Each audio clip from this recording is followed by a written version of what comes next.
ये first unit है syllabus का इलेक्ट्रोस्टैटिक्स। पहले इस नाम का मीनिंग समझ लें हम लोग। इलेक्ट्रो वर्ड का मतलब चार्ज होता है। अभी हम लोग डिस्कस करेंगे चार्ज क्या है, उसका प्रॉपर्टीज। इलेक्ट्रो मीन्स चार्ज और स्टैटिक्स का मतलब at rest.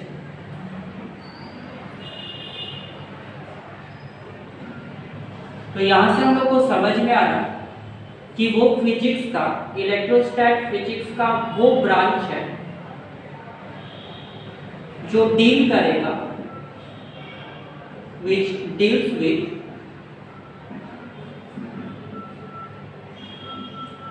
the study of charges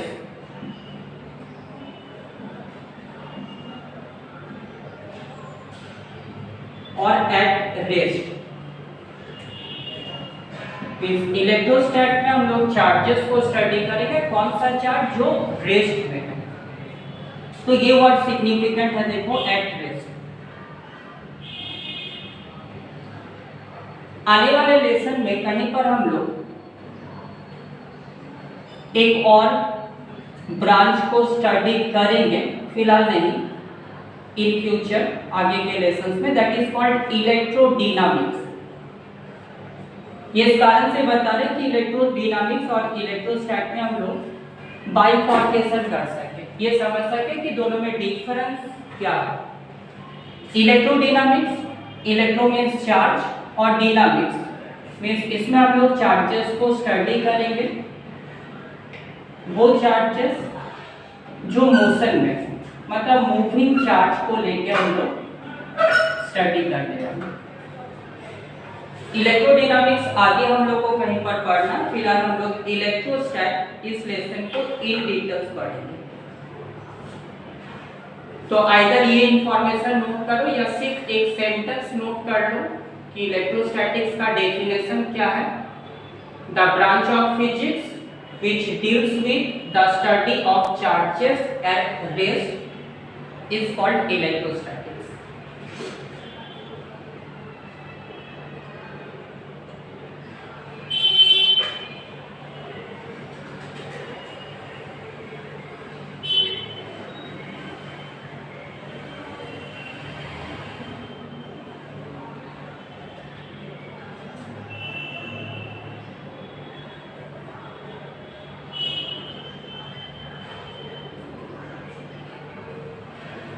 अब देखो, इतना आइडिया क्लियर करने के बाद जो पहला क्वेश्चन मेरे माइंड में स्ट्राइक कर रहा कि इलेक्ट्रोस्टैट में हम लोग चार्ज को स्टडी करने वाले,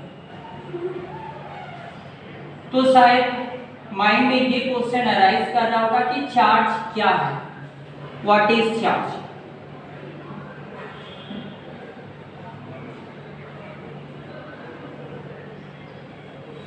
या फिर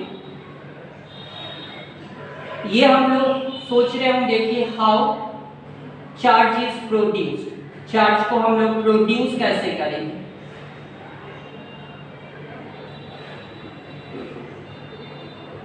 या फिर हम लोग सोचेंगे कि what are the different properties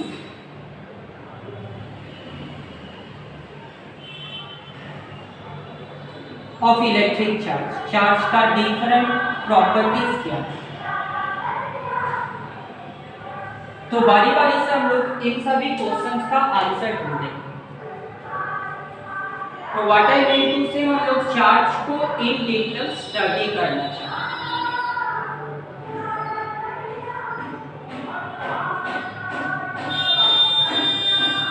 तो सबसे पहले हम डिस्कस करते हैं व्हाट इज चार्ज, चार्ज क्या है।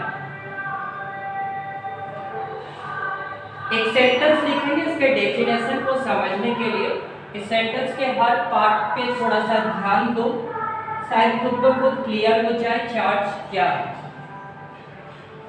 लिख रहे हैं हम लोग, ये नोट करते रहना चार्ज क्या है। चार्ज का डेफिनेशन हुआ द इंट्रिंसिक प्रॉपर्टी। ध्यान दो, पहला जो सेंटेंस, पहला जो वर्ड हम लोग के पास आया, चार्ज कैसा प्रॉपर्टी है, इंट्रिंसिक प्रॉपर्टी। इंट्रिंसिक का मतलब क्या होता है? इंट्रिंसिक मीन्स इंटरनल प्रॉपर्टी, किसी सब्सटेंस के अंदर, किसी बॉडी के अंदर छुपा हुआ एक प्रॉपर्टी, अंदरूनी प्रॉपर्टी जिसको कहा जाता है। चार्ज क्या है? Internal property. जैसा हम लोग क्लास 11 में भी पढ़ चुके थे ग्रेविटेशन वाले लेसन में, मास भी किसी सब्सटेंस का या किसी बॉडी का इंटरनल प्रॉपर्टी होता है, एक्सटर्नल नहीं, इंटरनल प्रॉपर्टी। उसी तरह से चार्ज भी एक इंटरनल प्रॉपर्टी है। किसका? तो लिख रहा है इंटरनल प्रॉपर्टी ऑफ सब एटॉमिक पार्टिकल्स।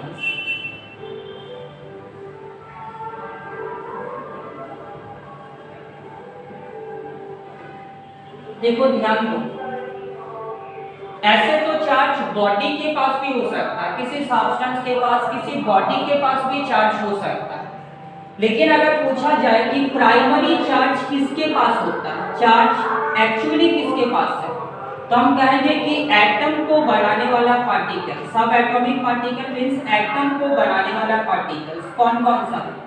इलेक्ट्रॉन, प्रोटॉन और न्यूट्रॉन, जिसमें से हमें पता है कि इलेक्ट्रॉन और प्रोटॉन के पास चार्ज है, न्यूट्रॉन तो अनचार्ज है ना।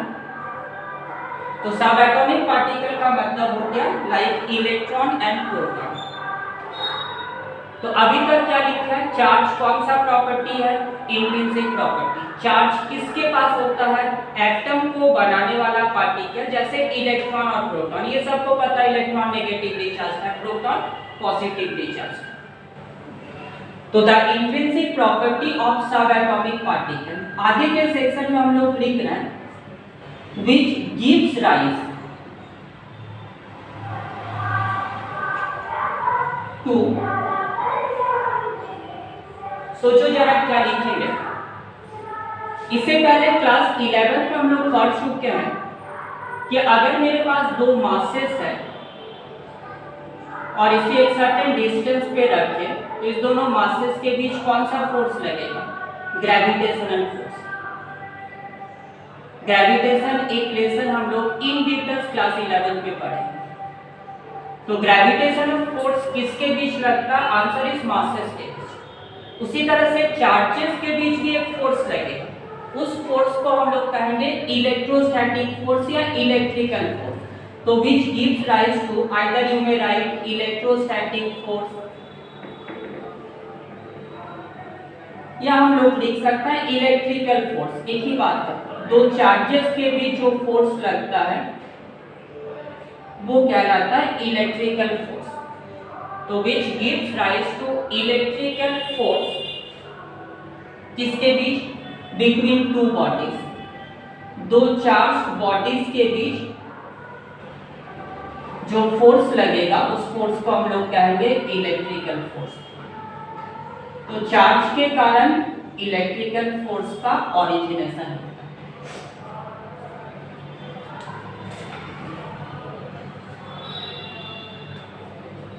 ऑब्वियसली इस डेफिनेशन का ये जो पार्ट है कि चार्जेस के बीच इलेक्ट्रोस्टैटिक फोर्स या इलेक्ट्रिकल फोर्स लग रहा, इसे सुनने के बाद तुम्हारे मन में ये क्वेश्चन अराइज हो रहा कि अगर मेरे पास दो चार्ज है, चार्ज को हम Q से लिख रहे हैं, मास को M से लिखे थे, चार्ज को Q से लिख रहे हैं।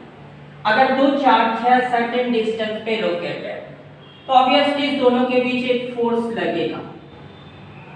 तो जानने का मन कर रहा होगा कि उस फोर्स का फॉर्मूला क्या होगा, उस फोर्स का प्रॉपर्टी क्या होगा, एट्रैक्टिव, रिपल्सिव फोर्स, किन सब चीजों पे डिपेंड करेगा। इसके लिए हम लोग आगे एक लॉ को पढ़ेंगे that is called Coulomb's law. ठीक है, तो अभी इस क्वेश्चन को हम लोग अनआंसर्ड ही छोड़ते हैं, कुछ देर के बाद ये डिस्कस करेंगे कि दो चार्जेस के बीच जो इलेक्ट्रोस्टैटिक फोर्स लग रहा उसका फॉर्मूला क्या होगा। तो ज्यादा मत सोचो, अभी तक सिर्फ दो इंफॉर्मेशन दिया, बोर्ड में लिखे है बहुत को, सिर्फ दो इंफॉर्मेशन दिया, उस पे फोकस करते हैं। फिर से एक बार इलेक्ट्रोस्टैट का definition, the branch of physics which deals with the study of electric charges at rest, दूसरा हम लोग डिस्कस किए कि चार्ज क्या है, चार्ज का डेफिनेशन क्या है। तो दूसरा सेंटेंस ये था, चार्ज कैसा प्रॉपर्टी है, याद रखना इंट्रिंसिक प्रॉपर्टी। किसके पास होगा, सब एटॉमिक पार्टिकल के पास, एटम को बनाने वाला पार्टिकल, जैसे इलेक्ट्रॉन और प्रोटॉन के पास चार्ज है, बॉडी के पास तो है ही, बॉडी को बनाने वाले पार्टिकल के पास भी। और चार्ज के कारण किस तरह का फोर्स लगेगा दो बॉडीज के बीच, which gives rise to either say electrostatic force या electrical force between two charged bodies। तो ये दोनों डेफिनेशन अभी तक हम लोग डिस्कस किए। आगे आते हैं, अगला क्वेश्चन देखो जो हमारे सामने दिख रहा कि चार्ज को प्रोड्यूस कैसे करेंगे। अगर चार्ज होता है तो चार्ज को प्रोड्यूस कैसे करेंगे। तो नेक्स्ट टॉपिक है हम लोग का प्रोडक्शन ऑफ चार्ज।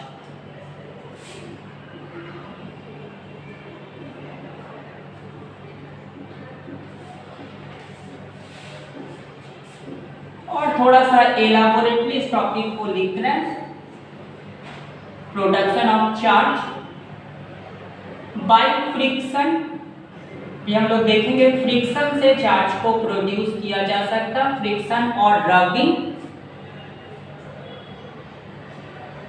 दो ऑब्जेक्ट को रब करेंगे तो दोनों ऑब्जेक्ट चार्ज हो जाएगा, इस तरह से चार्ज को प्रोड्यूस करेंगे। और इनमें से इस टॉपिक का एक ऑल्टरनेट नाम है, that is called frictional electricity, production of charge by rubbing. दो ऑब्जेक्ट को रब करने से चार्ज का प्रोडक्शन। तो डिस्कस कर रहा है चार्ज को कैसे प्रोड्यूस किया जा सकता है, या हाईलाइट कर चुके हैं एक चीज को कि चार्ज को प्रोड्यूस करने का तरीका है आइदर दोनों ऑब्जेक्ट को तुम रब करो या दोनों के बीच फ्रिक्शन को प्रोड्यूस करो। लेकिन इसे जानने के लिए एक छोटा सा स्टोरी शेयर कर रहे हैं पहले, क्योंकि ये जानना भी जरूरी है कि चार्ज का इन्वेंशन हुआ कैसे, असल में कैसे लोगों को पता चला कि ड्यूरिंग रबिंग, रब करने से ऑब्जेक्ट चार्ज हो सकता है। तो पहले एक छोटा सा स्टोरी सुनते हैं, उसके बाद फिर इस साइंटिफिक प्रोसेस में आते हैं। एक साइंटिस्ट जिनका नाम था विलियम गिलबर्ट,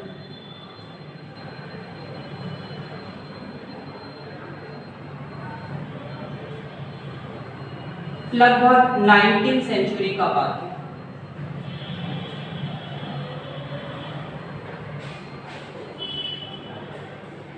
विलियम गिलबर्ट को हर इवनिंग वॉक में जाने का आदत था। सैर करने जाते थे वो, कहाँ, सी शोर में।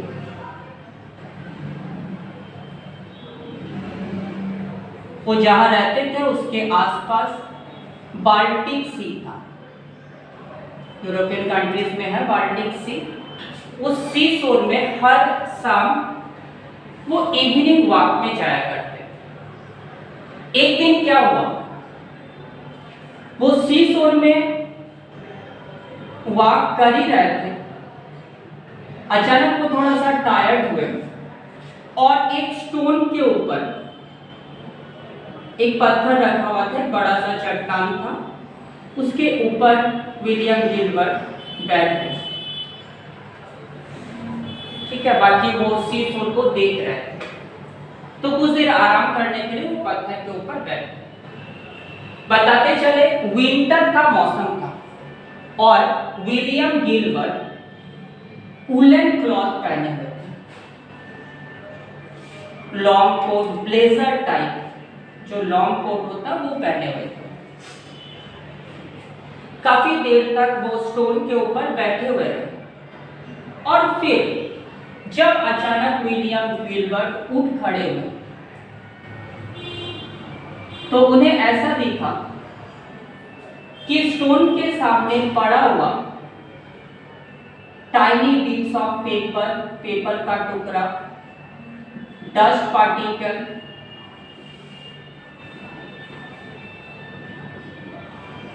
स्ट्रॉ, मतलब जो भी छोटा छोटा चीज था उसके आसपास पत्थर के सामने पड़ा हुआ, ये सब का सब उनके वूलन ब्लेजर से जाके सट गया। ठीक, उन्हें ऐसा लगा कि सी शोर के नजदीक काफी ज्यादा विंड ब्लो करता होगा, इस विंड ब्लो के कारण शायद ये सभी आर्टिकल उनके वूलन ब्लेजर से सट गया। वो ब्लेजर को खोले या हाथ से उसे झाड़े, उसे साफ किए, लेकिन कहीं ना कहीं ये क्वेश्चन उनके मन में चल रहा था कि विंड ब्लो के कारण इन सब चीजों का सटना ये शायद नहीं भी हो सकता। उनका मन कह रहा था कि शायद विंड के कारण ये नहीं भी हो सकता, एक डाउट उनके मन में चल रहा था। फिर कुछ देर तक वो पत्थर के ऊपर बैठे जानबूझ के, फिर उठ खड़े हो गए। ज्यों ही उठे तो फिर से उन्हें यही चीज दिखा। अपने मन के क्वेरी को कंप्लीटली क्लियर करने के लिए इस बार वो क्या किए, इस बार उनके पॉकेट में जो रूमाल था, जो हैंकरचीफ था वूलन से ही बना हुआ, वो उस पत्थर से रब किए और रब करने के बाद इन सभी आर्टिकल्स के सामने फोल्ड करके रखे। इस बार भी उन्हें वही चीज दिख रहा कि ये सब छोटा छोटा आर्टिकल्स उनके रूमाल से जाके सटे। उन्हें डाउट हुआ, उन्हें लगा कि ये कोई नॉर्मल स्टोन नहीं हो सकता, बल्कि ये हो सकता कोई मैजिकल स्टोन है।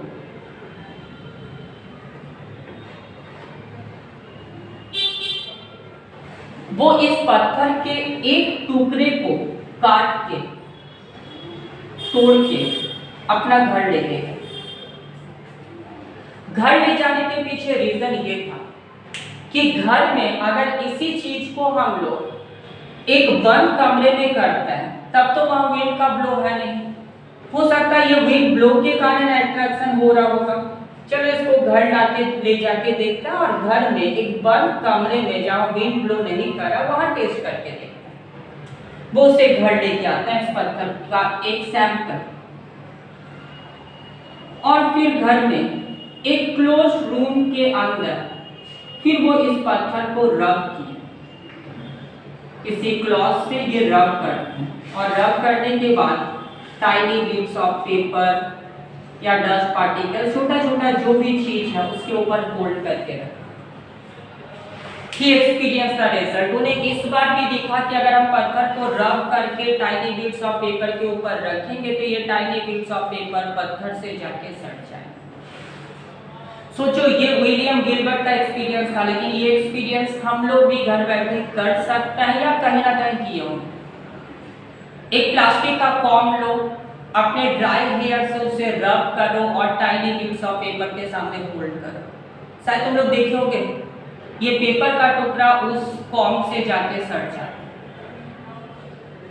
इट मींस ये कोई मैजिकल स्टोन नहीं था, बल्कि ये प्रॉपर्टी किसी भी स्टोन के पास, किसी भी सब्सटेंस के पास हो सकता, जो भी हो।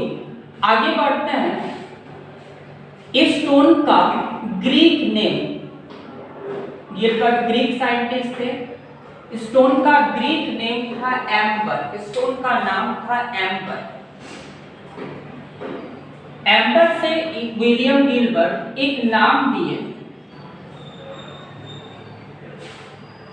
इस पत्थर का अपना ही एक नाम वो दिए, दैट इज इलेक्ट्रॉन। शायद लग रहा होगा कि हम स्पेलिंग गलत लिखे, नहीं, ग्रीक में इलेक्ट्रॉन को ऐसे ही लिखा जाता है, ELEKTRON, तो इलेक्ट्रॉन नाम दिए। और बाद में आगे चल के इंग्लिश डिक्शनरी में इसी पत्थर के कारण एक नया नाम हम लोग के सामने आया, दैट इज इलेक्ट्रॉन। हम सुने होंगे सब लोग इलेक्ट्रॉन, इस नाम को, एक चार्ज पार्टिकल, सब एटॉमिक पार्टिकल, न्यूक्लियस के चारों तरफ घूमने वाला वो पार्टिकल। तो एक्चुअली इलेक्ट्रॉन नाम जो आज हम लोग यूज करते हैं वो इसी पत्थर के कारण पड़ा, जिस पत्थर का नाम एम्बर। खैर नाम में क्या रखा हुआ, लेकिन हम लोग सोचते हैं कि अचानक इलेक्ट्रॉन वर्ड ये विलियम गिलबर्ट के सामने क्यों आया। तो पूरे स्टोरी को सुनने के बाद अब जरा सोचो कि एक्चुअली हो क्या रहा, वो इलेक्ट्रॉन वर्ड आया कहां से। लिसन, स्टोरी खत्म। अब हम लोग साइंटिफिक प्रोसेस को सीखते हैं। मेरे पास ये एक सब्सटेंस है, मान लो ये ग्लास रॉड है।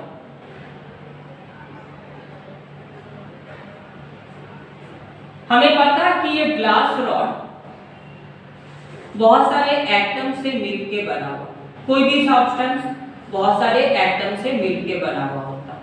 तो ये हो गया ग्लास रॉड के अंदर एग्जिस्ट करने वाले एटम। एक सिंपल सा क्वेश्चन, तुम्हें अगर पूछा जाए इस एटम का चार्ज कितना है, एक एटम का चार्ज कितना, तो शायद आंसर मिल चुका होगा। हर एक एटम का चार्ज 0 है, जिसे हम लोग न्यूट्रल भी कहते हैं। शायद पता है, नहीं पता तो सुनो। मान लो ये ग्लास को छोड़ के सोडियम का एक रॉड है, कोई भी चीज ले लो। सोडियम इस कारण से ले रहे हैं क्योंकि केमिस्ट्री में ऐसा चीज हम लोग पढ़ चुके हैं। ये सोडियम का एक रॉड है, तो ऑब्वियसली ये बहुत सारे सोडियम एटम से मिलके बना होगा।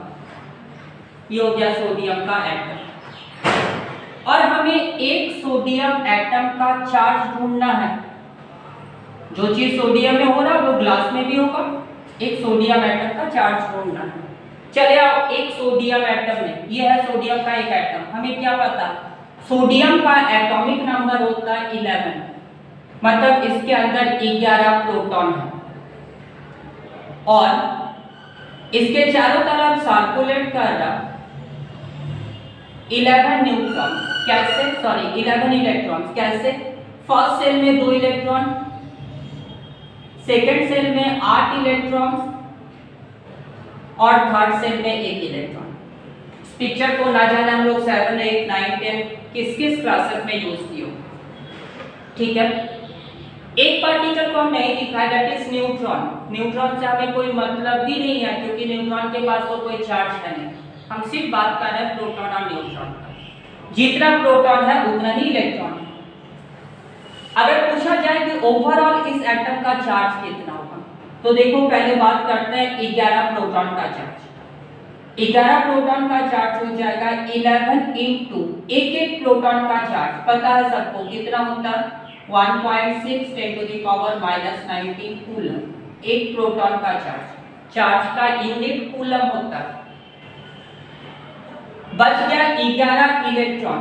11 इलेक्ट्रॉन का चार्ज होगा 11 इंटू जितना चार्ज एक प्रोटॉन का होता है उतना ही चार्ज एक इलेक्ट्रॉन का भी होता है, बस डिफरेंस प्रोटॉन का चार्ज पॉजिटिव, इलेक्ट्रॉन का चार्ज नेगेटिव।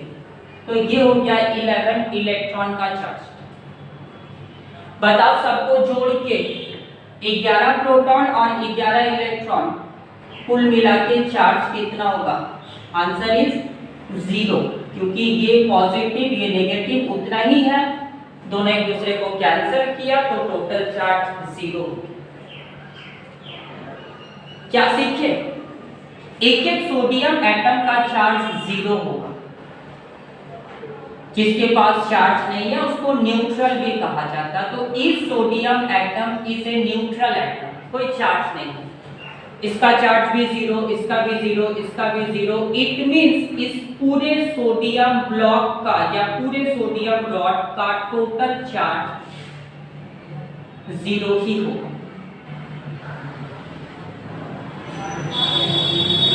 तो क्या सीखे हम लोग, दुनिया का कोई भी ऑब्जेक्ट, दुनिया का कोई सा भी ऑब्जेक्ट, चाहे वो ग्लास रॉड हो, चाहे वो सोडियम रॉड हो, चाहे वो पेंसिल हो, पेपर हो, प्लास्टिक रॉड हो, कुछ भी हो, दुनिया के किसी भी ऑब्जेक्ट का चार्ज हमेशा 0 होता है। और आंसर ये कि उसके पास जितना प्रोटॉन्स है उतना ही इलेक्ट्रॉन भी। तो इस ग्लास रॉड का चार्ज है। आगे हम लोग क्या करते हैं, इस ग्लास रॉड को हम रब कर रहे हैं, इस ग्लास रॉड को रब करेंगे विथ ए सिल्क क्लॉथ। मान लो ये सिल्क का क्लॉथ है, सिल्क क्लॉथ से ग्लास रॉड को रब करने का। अगर तुमसे पूछा जाए सिल्क क्लॉथ का चार्ज कितना है, क्या होगा आंसर? 0 ही होगा ना, क्योंकि अभी क्या बताया, दुनिया के किसी भी ऑब्जेक्ट का चार्ज हमेशा 0 होता है। तो सिल्क क्लॉथ का भी चार्ज 0, ग्लास रॉड का भी चार्ज 0। देखो हम डिस्कस क्या कर रहे थे, प्रोडक्शन ऑफ चार्ज, चार्ज को कैसे प्रोड्यूस किया जा सकता है। लेकिन अभी तो हमें दिख रहा है कि दोनों का ही चार्ज 0 है। कब? रब करने से पहले। अब हम इस दोनों को रब करते हैं। ये मान लो मेरे पास एक ग्लास रॉड है और ये सिल्क का क्लॉथ, इस दोनों को हम रब कर रहे हैं। What will happen during rubbing? हम सबको पता है कि जब हम दो हथेलियों को इस तरह से रब करते हैं तो देखो हीट का प्रोडक्शन हो रहा है। Heat is a form of energy, तो एक हीट एनर्जी का प्रोडक्शन हुआ। तो जब इस दोनों को रब करेंगे हीट का प्रोडक्शन हो सकता है कि इस हीट एनर्जी के कारण इलेक्ट्रॉन्स फ्लो करना शुरू करें। क्या फ्लो करना शुरू करेगा? इलेक्ट्रॉन, प्रोटॉन नहीं। क्यों? प्रोटॉन तो न्यूक्लियस के अंदर बाउंड है, प्रोटॉन को बाहर निकालना पॉसिबल नहीं है। हम लोग निकाल सकते हैं तो इस आउटर मोस्ट सेल के इलेक्ट्रॉन को बाहर निकाल सकते हैं। ये हम लोग केमिस्ट्री में भी पढ़े हैं कि सोडियम के आउटर मोस्ट सेल से अगर एक इलेक्ट्रॉन बाहर निकल जाता तो क्या बनेगा? Na+, एक सोडियम आयन बनेगा, पॉजिटिवली चार्ज सोडियम आयन। तो जब हम इस दोनों आर्टिकल को रब किए, हीट का प्रोडक्शन हुआ, हीट एनर्जी के कारण कुछ इलेक्ट्रॉन फ्लो करके चला जा रहा। कहां से कहां तक, ये अभी सोचो भी मत, बस इतना एक सब्सटेंस से दूसरे सब्सटेंस में फ्लो। किससे किस में? आई डोंट केयर, किसी एक से किसी दूसरे में वो फ्लो कर जाए। मान लो ग्लास रॉड से कुछ इलेक्ट्रॉन बाहर निकल के सिल्क क्लॉथ के पास पहुंचे। कैन यू से अब क्या होने वाला? ग्लास से इलेक्ट्रॉन बाहर निकल रहा, इट मींस कुछ देर के बाद ये ग्लास रॉड हो जाएगा पॉजिटिवली चार्ज, होगा ना? जैसे सोडियम हुआ था, पहले न्यूट्रल था, पहले चार्ज 0 था, लेकिन इसको बाहर से थोड़ा सा एनर्जी दिए। पढ़े हैं ये चीज हम लोग केमिस्ट्री में, बाहर से थोड़ा सा एनर्जी देंगे तो ये इलेक्ट्रॉन जंप करके बाहर चला गया। अब सोडियम एटम न्यूट्रल नहीं रहा, बल्कि वो बन गया पॉजिटिवली चार्ज। क्यों? क्योंकि ये इलेक्ट्रॉन को लूज कर रहा है। उसी तरह से यहां से कुछ इलेक्ट्रॉन 1 2 3 4 5 कुछ भी हो सकता है, कुछ इलेक्ट्रॉन बाहर निकल के सिल्क के पास गया, तो ये इलेक्ट्रॉन को लूज कर रहा है, means glass rod will be positively charge. At the same time silk में क्या होने वाला? सिल्क इलेक्ट्रॉन को गेन किया, means silk will be negatively charge. हुआ चार्ज का प्रोडक्शन। पहले दोनों बॉडीज क्या था? न्यूट्रल, अनचार्ज। अब क्या हो गया? एक पॉजिटिवली चार्ज, दूसरा नेगेटिवली चार्ज। क्यों हुआ? चार्ज क्यों प्रोड्यूस्ड होता है? किस पार्टिकल के फ्लो के कारण चार्ज का प्रोडक्शन होता है? Answer is electron. इलेक्ट्रॉन के फ्लो के कारण पार्टिकल चार्ज हो रहा है। और इलेक्ट्रॉन फ्लो क्यों कर रहा है? फ्लो करने के लिए एक एनर्जी चाहिए, और उस एनर्जी को हम दे रहे हैं बाय फ्रिक्शन और ड्यूरिंग रबिंग। जब दो ऑब्जेक्ट को रब करना है तब जाके फ्रिक्शन प्रोड्यूस हुआ, हीट प्रोड्यूस हुआ, इलेक्ट्रॉन फ्लो किया। एक चीज और समझ लेना, उसके बाद इस टॉपिक को हम लोग नोट डाउन करेंगे। अभी तो सिर्फ समझाने का काम हम कर रहे हैं, नोट्स अभी कुछ देर के बाद लिखेंगे हम लोग। समझ लो ये चीज कि मान लो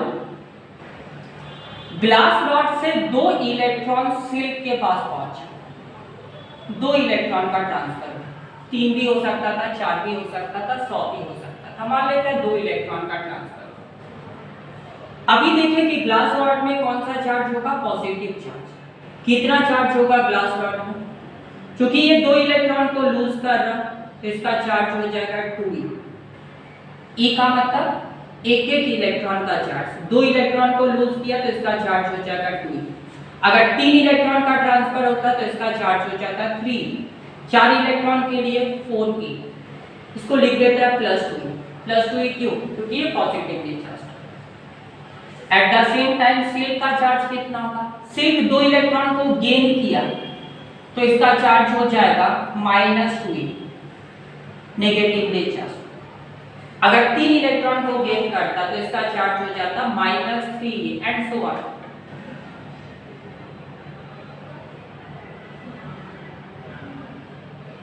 पूरी एग्जांपल से चार्ज की प्रॉपर्टी को समझना बहुत इजी हो जाएगा, इसीलिए इस एग्जांपल पे ध्यान दो, ज्यादा माइंड को परेशान मत करो। एक एकदम बच्चा वाला एग्जांपल हम दिए, हम एक बार फिर से रिपीट कर देते हैं।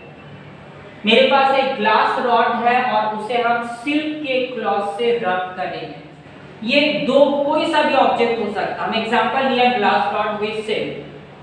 रब करने से पहले ग्लास रॉड का चार्ज 0, क्यों हम डिटेल्स में समझा चुके हैं। हर सब्सटेंस बहुत सारे एटम से मिलकर बना हुआ, हर एटम का चार्ज 0 है, मतलब पूरे सब्सटेंस का चार्ज भी 0।